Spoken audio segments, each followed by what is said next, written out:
See that good looking mug there? That's me. I was a good chap, womanizer and friend to all, not an enemy in sight. I was sort of a loner. I had acquaintances more than close friends. I had one friend, a cat named Ginge. He was my best friend, you see. Everything about him was friendly. We spent every day together, two peas in a pod. Then one day something horrible happened. Unimaginable. Nothing was worse than seeing him murdered in cold blood. Nobody would believe me. That cat was murdered and I knew it. I never came back from it. Every day I lost a bit of my spirit. Cold. Escapism was my only way of getting rid of any feeling. You see, more and more deaths were happening. Thank God for the news. People and animals of an orange colour were dropping dead everywhere. I dived into the world of corruption and crime. There was no coming back from this. Coming out of this alive never crossed my mind. I searched and searched and I got nowhere. I came close to giving up when I received a mysterious phone call from a stranger. Her voice was deep and secretive, untrustworthy. Meet me in the park. Ambushes were a thing that I didn't think about. All I wanted to do is avenge Ginge. The cold air was unbearable, the park empty, suspicion midst the air. I couldn't shake the feeling that I was being watched like an animal behind those metallic bars. Then there she was, cold blue eyes, dark ginger hair. There was something about her, something I couldn't pinpoint. She was a woman with confidence. She walked with concentration, a meticulous spirit counting her steps as she approached me. She sat down and stared intently into my eyes. She knew something. Didn't know if she would spill on the spot. She went on to tell me that these deaths were not a coincidence.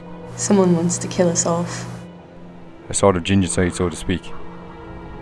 She didn't seem scared. There was something more, but I couldn't put my finger on it. She handed me a CD with all the info on it.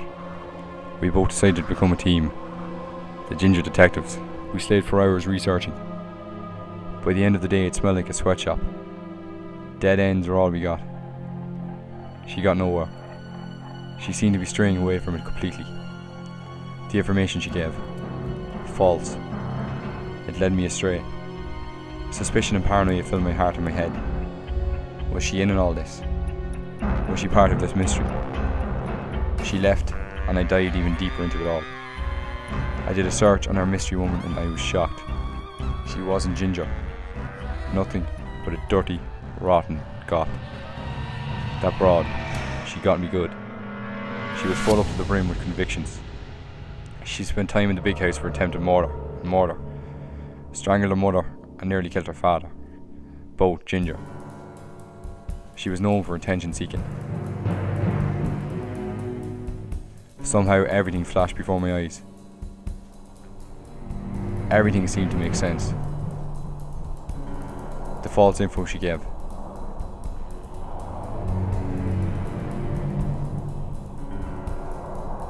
She wanted to be the only Ginger in the world. Not on my watch.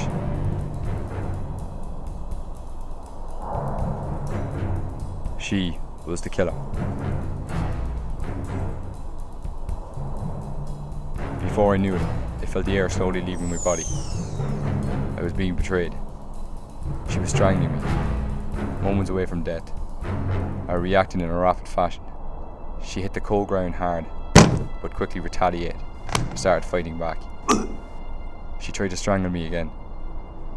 I pushed her back and leaned her over the edge, the fear in her eyes. She felt no shame in what she did. When Ginge rest in peace, I pushed. She fell to the floor quickly. Instant death for a cold, hard killer. I swore that no more Gingers would die from this day on.